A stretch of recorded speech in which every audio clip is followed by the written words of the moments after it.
পুচির মা। পুচির মাকে আমি চিনি না। যাহা বলিব মিথ্যা বলিব তো আপনাদেরকে স্বাগত। পুচির মা আপনাকে দিয়ে আমি শুরুটা করতে চাই, সেটি হচ্ছে পুচির মা। এটাই, এই শব্দটা দিয়ে আপনাকে মিথ্যা বলতে হবে। পুচি হচ্ছে একটা গরুর নাম,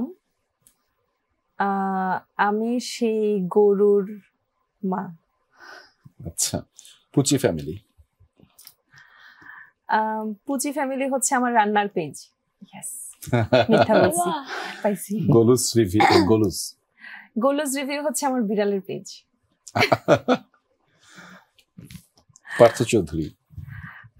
পার্থ চৌধুরী আমার শত্রু। ঠিকই তো আছে, মিথ্যা মানে আমি যা বলবো ওটা মিথ্যা না। আমি ভাই হাই বলছি যে তুমি কত সুন্দর করে বলতেছো, আমি কি বলবো? টেনশনে পড়ে গেছি লেবুর মা, তাই না? আচ্ছা, লেবুর মা। লেবুর মাকে আমি অনেক অনেক অনেক অনেক অনেক ঘৃণা করি।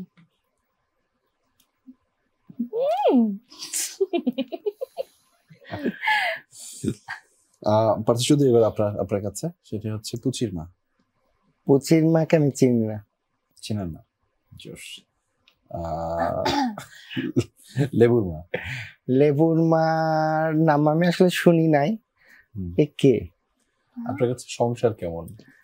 সংসার তুমি কি বলবা? মধুর না? সংসার হচ্ছে পৃথিবীর সবচেয়ে মধুর জিনিস।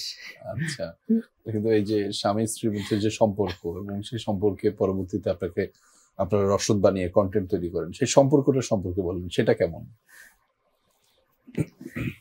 সে সম্পর্কটা আসলে এতটাই জটিল যে এটা সময় মিথ্যা বলাটাও অনেক মানে সেফ না, এটা নিরাপদ না। এরপরে তো আমাকে সরষে এসে বাসায় যেতে হবে।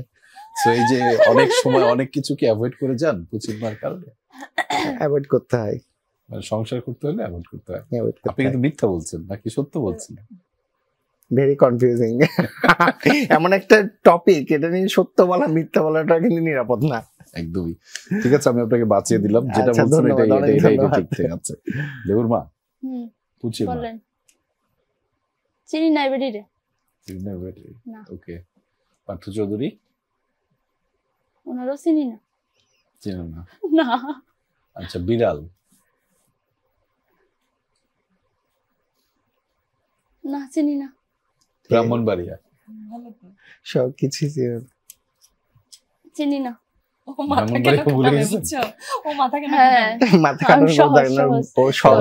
নাকি এটা হচ্ছে যে সিনেমার মতো তার স্মৃতিশক্তি শেষ হয়ে গেছে, এখন ও একটা লাইন দিয়ে কিন্তু সবগুলো সেরে নিচ্ছে। নাকি টাক দিতে হবে? ব্রাহ্মণবাড়িয়া চিনে না মানে চিনে, বিড়াল চিনে না মানে চিনে। আচ্ছা আচ্ছা, সহজ সহজ। আচ্ছা, যাক। বাংলাদেশ। কঠিন প্রশ্ন হয়েছে, চিনবে না? কি বলা যায়? চিনি না। এটা মজা ছিল।